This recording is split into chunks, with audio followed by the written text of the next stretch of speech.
Welcome to Shalini Kaipaka YouTube channel. ನಾನು ಇವತ್ತಿನ ವಿಡಿಯೋದಲ್ಲಿ ಸಮ್ಮರ್ ಸ್ಪೆಷಲ್ಗೆ ಮಾವಿನಕಾಯಿ ಉಪ್ಪಿನಕಾಯಿ ಹೇಗೆ ಮಾಡೋದು ಅಂತ ತೋರಿಸ್ತಾ ಇದ್ದೀನಿ. ಈ ಸಮ್ಮರಲ್ಲಂತೂ ಎಲ್ಲರ ಮನೇಲೂ ಉಪ್ಪಿನಕಾಯಿನ ಮಾಡ್ಕೊಳ್ತೀವಿ. ಈ ರೀತಿ ಇನ್ಸ್ಟೆಂಟಾಗಿ ತುಂಬ ರುಚಿಯಾಗಿರೋವಂಥ ಮಾವಿನಕಾಯಿನ ಹೇಗೆ ಮಾಡೋದು ಅಂತ ನೋಡೋಣ. ಇನ್ಸ್ಟೆಂಟಾಗಿ ಮಾಡಿರೋದ್ರಿಂದ ಆರಾಮಾಗಿ 2 ವಾರ ಫ್ರಿಜ್ಜಲ್ಲಿ ಸ್ಟೋರ್ ಮಾಡ್ಬೋದು. ತುಂಬಾ ರುಚಿಯಾಗಿರುತ್ತೆ. ನೀವು ಒಂದ್ಸಲ ಟ್ರೈ ಮಾಡಿ ಟೇಸ್ಟ್ ಹೇಗೆ ಬಂತು ಅಂತ ಕಮೆಂಟ್ ಮಾಡೋದನ್ನು ಮರಿಬೇಡಿ. ಯಾರೆಲ್ಲ ಹೊಸದಾಗಿ ನನ್ನ ಚಾನಲ್ನ ನೋಡ್ತಾ ಇದ್ದೀರಾ ದಯವಿಟ್ಟು ಸಬ್ಸ್ಕ್ರೈಬ್ ಮಾಡಿಕೊಂಡು ಸಪೋರ್ಟ್ ಮಾಡಿ. ಪಕ್ಕದಲ್ಲಿರೋವಂಥ ಬೆಲ್ ಐಕನನ್ನು ಕ್ಲಿಕ್ ಮಾಡಿ.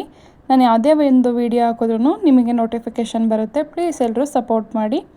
ಮೊದಲು ಇಲ್ಲಿ 3 ಮಾವಿನಕಾಯಿನ ಚೆನ್ನಾಗಿ ತೊಳ್ಕೊಬೇಕು. ನೀವು ಜಾಸ್ತಿ ಕ್ವಾಂಟಿಟಿಲಿ ಮಾಡೋದಾದರೆ ಜಾಸ್ತಿ ಮಾವಿನಕಾಯಿನ ಚೆನ್ನಾಗಿ ತೊಳೆದು ಒಂದು ಕಾಟನ್ ಬಟ್ಟೆಯಿಂದ ಒರೆಸಿ ಇಟ್ಕೋಬೇಕು. ಉಪ್ಪಿನಕಾಯಿ ಮಾಡುವಾಗ ಮಾವಿನಕಾಯಿಲಿ ಸ್ವಲ್ಪನೂ ಕೂಡ ತೇವಾಂಶ ಇರಬಾರ್ದು. ಆ ರೀತಿ ನಾವು ಎಷ್ಟು ಉಪ್ಪಿನಕಾಯಿ ತೊಗೊಳ್ತೀವಿ ಅಷ್ಟು ಕೂಡ ಮಾವಿನಕಾಯಿನ ಎಷ್ಟು ಉಪ್ಪಿನಕಾಯಿ ಮಾಡ್ಕೊಳ್ತೀವಿ ಅಷ್ಟು ಕೂಡ ಮಾವಿನಕಾಯಿನ ಚೆನ್ನಾಗಿ ತೊಳೆದು ಒರೆಸಿ ಎತ್ತಿಡ್ಕೋಬೇಕು. ಇವಾಗ ಮಾವಿನಕಾಯಿನ ಈ ರೀತಿ ಕಟ್ ಮಾಡಿ ಇಟ್ಕೋಬೇಕು. ನೋಡಿ, ಇಲ್ಲಿ ನಾನು ಮೀಡಿಯಮ್ ಸೈಜಾಗಿ ಮಾವಿನಕಾಯಿನ ಕಟ್ ಮಾಡಿ ಇಟ್ಕೊಂಡಿದ್ದೀನಿ. 3 ಮಾವಿನಕಾಯಿನೂ ಕೂಡ ಕಟ್ ಮಾಡಿ ಇಟ್ಕೊಂಡಿದ್ದೀನಿ. ಈ ರೀತಿ ಮೀಡಿಯಮ್ ಸೈಜಲ್ಲಿ ಕಟ್ ಮಾಡಿ ಇಟ್ಕೋಬೇಕು. ಇವಾಗ ಈ ಕಡೆ ಒಂದು ಸ್ಟವ್ನ ಆನ್ ಮಾಡಿ ಒಂದು ಪಾತ್ರೆನ ಬಿಸಿ ಇಟ್ಕೋಬೇಕು. ಡ್ರೈ ರೋಸ್ಟ್ ಮಾಡ್ಕೋಬೇಕು.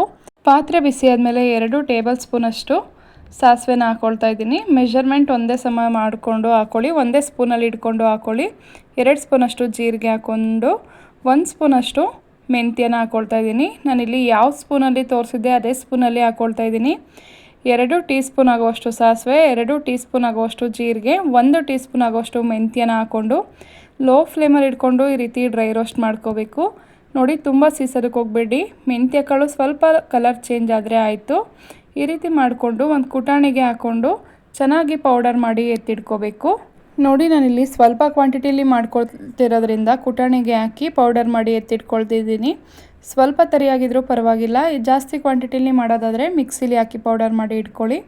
ಇವಾಗ ಅರ್ಧ ಬೌಲಷ್ಟು ಎಣ್ಣೆ ಹಾಕ್ಕೊಳ್ತಾ ಇದ್ದೀನಿ. ಬಾಣಲಿ ಬಿಸಿ ಇಟ್ಕೊಂಡು ಅರ್ಧ ಬೌಲ್ ಎಣ್ಣೆ ಹಾಕ್ಕೊಂಡು 2 ಟೀ ಸ್ಪೂನ್ ಆಗುವಷ್ಟು ಸಾಸಿವೆ, 1 ಟೀ ಸ್ಪೂನ್ ಆಗುವಷ್ಟು ಜೀರಿಗೆನ ಹಾಕ್ಕೊಂಡು ಸ್ವಲ್ಪ ಚೆನ್ನಾಗಿ ಅರ್ಧ ನಿಮಿಷ ಫ್ರೈ ಆದಮೇಲೆ 2 ಗಡ್ಡೆಯಷ್ಟು ಬೆಳ್ಳುಳ್ಳಿನ ಈ ರೀತಿ ತುಂಬ ಸ್ಮ್ಯಾಶಾಗಿ ಜಜ್ಜೋದಕ್ಕೆ ಹೋಗಬಾರ್ದು. ಈ ರೀತಿ ದಪ್ಪ ದಪ್ಪಾಗಿ ಜಜ್ಜಿ ಹಾಕ್ಕೊಂಡು ಒಂದು 2 ರಿಂದ 3 ನಿಮಿಷ ಲೋ ಫ್ಲೇಮಲ್ಲೇ ಫ್ರೈ ಮಾಡ್ಕೋಬೇಕು. ತುಂಬ ಬ್ರೌನಿಷ್ ಕಲರ್ ಬರೋವರೆಗೂ ಬೆಳ್ಳುಳ್ಳಿನ ಫ್ರೈ ಮಾಡ್ಕೋಬಾರ್ದು. ಜಸ್ಟ್ 2 ನಿಮಿಷ ಫ್ರೈ ಆದರೆ ಸಾಕು. ಲೋ ಫ್ಲೇಮಲ್ಲೇ ಫ್ಲೇಮ್ನ ಇಟ್ಕೊಂಡು ಫ್ರೈ ಮಾಡಬೇಕು. ಆವಾಗ ನಾವು ಈ ರೀತಿ ಫ್ರೈ ಮಾಡಿ ಹಾಕೋದ್ರಿಂದ ಉಪ್ಪಿನಕಾಯಿ ಬೇಗ ಕೆಡೋದಿಲ್ಲ. ಟೇಸ್ಟು ಕೂಡ ತುಂಬಾ ಚೆನ್ನಾಗಿರುತ್ತೆ. ಇವಾಗ ನೋಡಿ, ಅದು ಕಂಪ್ಲೀಟಾಗಿ ತಣ್ಣಗಾಗೋದಕ್ಕೆ ಬಿಡಬೇಕು. ಇವಾಗ ಒಂದು ಬೌಲ್ಗೆ ಮಾವಿನಕಾಯಿನ ಹಾಕಿ ಇಟ್ಕೊಂಡಿದ್ದೀನಿ. ರುಚಿಗೆ ತಕ್ಕಷ್ಟು ಉಪ್ಪನ್ನು ಸೇರಿಸ್ಕೊಳ್ತಾ ಇದ್ದೀನಿ. ಸ್ಟವ್ ಆಫ್ ಮಾಡಾದ್ಮೇಲೆ ಹಿಂಗನ್ನು ಸೇರಿಸ್ಕೊಂಡು ಒಂದು ಸಲ ಚೆನ್ನಾಗಿ ಮಿಕ್ಸ್ ಮಾಡ್ಕೋಬೇಕು. ನೋಡಿ, ಯಾವುದೇ ಕಾರಣಕ್ಕೂ ಒಗ್ಗರಣೆನ ಸೀಸ್ಕೋಬೇಡಿ, ಟೇಸ್ಟು ಚೆನ್ನಾಗಿರಲ್ಲ. ಇವಾಗ ಇದು ಕಂಪ್ಲೀಟಾಗಿ ತಣ್ಣಗಾಗೋದಕ್ಕೆ ಬಿಡೋಣ. ಮೊದಲನೇ ಪುಡಿ ಮಾಡಿಟ್ಕೊಂಡಿದ್ವಲ್ಲ ಸಾಸಿವೆ, ಜೀರಿಗೆ, ಮೆಂತ್ಯ, ಆ ಪೌಡರ್ನ ಕೂಡ ಹಾಕ್ಕೊಂಡು ಖಾರದ ಪುಡಿನ ಹಾಕ್ಕೊಳ್ತಾ ಇದ್ದೀನಿ. ನೋಡಿ, ಖಾರ ತಕ್ಕಷ್ಟು ಖಾರದ ಪುಡಿನ ಹಾಕ್ಕೊಳ್ಳಿ. ಖಾರದ ಪುಡಿ ನೋಡಿ ಹಾಕ್ಕೊಳ್ಳಿ. ನಾನಿಲ್ಲಿ ಮೆಣಸಿನ್ಕಾಯಿ ಹಾಕಿಲ್ಲ, ಹಾಗಾಗಿ ಖಾರದ ಪುಡಿನ ಸ್ವಲ್ಪ ಜಾಸ್ತಿ ಹಾಕ್ಕೊಳ್ತಾ ಇದ್ದೀನಿ. ಇದಿಷ್ಟು ಹಾಕ್ಕೊಂಡು ಚೆನ್ನಾಗಿ ಒಂದು ಸಲ ಮಿಕ್ಸ್ ಮಾಡ್ಕೋಬೇಕು. ಯಾವುದೇ ಕಾರಣಕ್ಕೂ ಕೈಯಲ್ಲಿ ಮಿಕ್ಸ್ ಮಾಡೋದಕ್ಕೆ ಹೋಗಬಾರ್ದು. ಉಪ್ಪಿನಕಾಯಿ ಬೇಗ ಹಾಳಾಗೋಗ್ಬಿಡುತ್ತೆ ಕೈಯಲ್ಲಿ ಮಿಕ್ಸ್ ಮಾಡೋದು ಆ ಥರ ಮಾಡಿದ್ರೆ.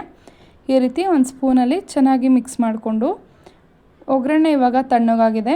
ಈ ಒಗ್ಗರಣೆಯನ್ನು ಹಾಕಿ ಚೆನ್ನಾಗಿ ಮಿಕ್ಸ್ ಮಾಡ್ಕೋಬೇಕು. ನೋಡಿ, ಯಾವಾಗ ಮಿಕ್ಸ್ ಮಾಡಿದ್ರೂ ಅಷ್ಟೇ 1 ವಾರ ಅಥವಾ 2 ವಾರ ಇಡಬೇಕು ಅಂತಂದರೆ ಕೈನ ಯೂಸ್ ಮಾಡಿ ಉಪ್ಪಿನಕಾಯಿನ ಕಲಿಸ್ಕೋಬಾರ್ದು. ಈ ರೀತಿ ಒಂದು ಸ್ಪೂನ್ ಸಹಾಯದಿಂದ ಉಪ್ಪಿನಕಾಯಿನ ಕಲಿಸ್ಕೋಬೇಕು. ನೋಡಿ, ಎಷ್ಟು ಚೆನ್ನಾಗಿ ಬಂದಿದೆ ಉಪ್ಪಿನಕಾಯಿ ಅಂತ ನೋಡ್ತಾ ಇದ್ರೇ ಬಾಯಲ್ಲೇ ನೀರು ಬರುತ್ತೆ. ಅಷ್ಟು ರುಚಿಯಾಗಿದೆ ಟೇಸ್ಟ್ ಅಂತೂ. ನೀವು ಒಂದು ಸಲ ಇದೇ ಮೆಷರ್ಮೆಂಟಲ್ಲಿ ನೀವು ಟ್ರೈ ಮಾಡಿ ಟೇಸ್ಟ್ ಹೇಗೆ ಬಂತು ಅಂತ ಕಮೆಂಟ್ ಮಾಡೋದನ್ನು ಮರಿಬೇಡಿ. ಬಿಸಿ ಬಿಸಿ ಅನ್ನದ ಜೊತೆಗೆ ತುಪ್ಪ ಹಾಕ್ಕೊಂಡು ತಿನ್ನೋದಕ್ಕಂತೂ ಸೂಪರಾಗಿರುತ್ತೆ ಉಪ್ಪಿನಕಾಯಿ. ಇವಾಗ ಉಪ್ಪಿನಕಾಯಿ ರೆಡಿಯಾಗಿದೆ.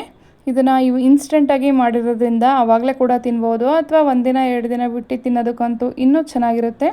ನಾವು ಸ್ವಲ್ಪ ದಿನ ಸ್ಟೋರ್ ಮಾಡೋದ್ರಿಂದ ಉಪ್ಪಿನಕಾಯಿನ ಪ್ಲಾಸ್ಟಿಕ್ ಬಾಕ್ಸಲ್ಲಾಗಿರ್ಬೋದು ಅಥವಾ ಓಪನ್ ಆಗಿ ಇಡೋದಕ್ಕೆ ಹೋಗಬಾರ್ದು. ಈ ರೀತಿ ಒಂದು ಏರ್ಟೈಟ್ ಕಂಟೈನರ್ನಲ್ಲಿ ಹಾಕಿ ಇಟ್ಕೊಂಡ್ರೆ ತುಂಬಾ ಚೆನ್ನಾಗಿರುತ್ತೆ. ಪಿಂಗಾಣಿ ಬಾಕ್ಸಲ್ಲಾಗಿರ್ಬೋದು ಅಥವಾ ಈ ರೀತಿ ಗ್ಲಾಸ್ ಬಾಕ್ಸಲ್ಲಾಗಿರ್ಬೋದು ಮುಚ್ಚಳ ಮುಚ್ಚಿ ಇಟ್ಕೊಂಡ್ರೆ ಸ್ವಲ್ಪ ದಿನ ಚೆನ್ನಾಗಿ ಬಾಳಿಕೆ ಬರುತ್ತೆ.